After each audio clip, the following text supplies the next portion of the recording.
ritrovati ad una nuova edizione del TG Flash di New Sicilia. Sarebbe stata violentata la notte scorsa a Trapani, vittima una donna ucraina di 44 anni interrogata dagli investigatori e accompagnata al pronto soccorso. I medici l'avrebbero sottoposta a un intervento chirurgico. A soccorrere la straniera, a quanto pare senza fissa dimora, sarebbero stati alcuni operatori del 118. Sequestrata una panchina sporca di sangue dove la vittima sarebbe stata costretta a subire un rapporto sessuale. Al vaglio degli investigatori ci sarebbero alcune immagini delle telecamere di videosorveglianza presenti nella zona delle Mure di Tramontana. Licenziato dalla Guardia di Finanza l'appuntato di Mazara del Vallo, a cui 5 mesi fa la Cassazione ha confermato una condanna a 3 anni di reclusione per lesioni gravissime alla moglie di 46 anni. Nel gennaio 2010 il 48enne avrebbe procurato alla donna la rottura della milza con calci e pugni.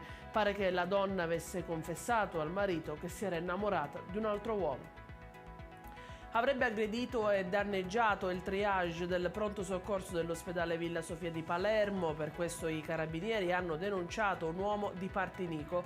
Il 38enne si sarebbe scagliato contro i sanitari, avrebbe lanciato in aria una barella per poi infine danneggiare diversi computer e strumenti presenti all'interno del nosocomio.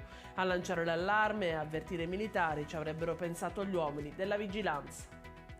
E in chiusura i dati diffusi dal bollettino settimanale del Ministero della Salute in merito al coronavirus. Continua a crescere la curva epidemica del Covid in Italia, i nuovi casi sono più 10% rispetto alla settimana precedente, in aumento i decessi e i ricoveri. Sale anche il tasso di positività, secondo Ricciardi, docente di igiene alla Cattolica di Roma. La tendenza a uscire e ad affollare i negozi per il Black Friday e poi per gli acquisti di Natale incideranno sull'aumento dei casi. È tutto per questa edizione, la prossima edizione alle 20. A più tardi.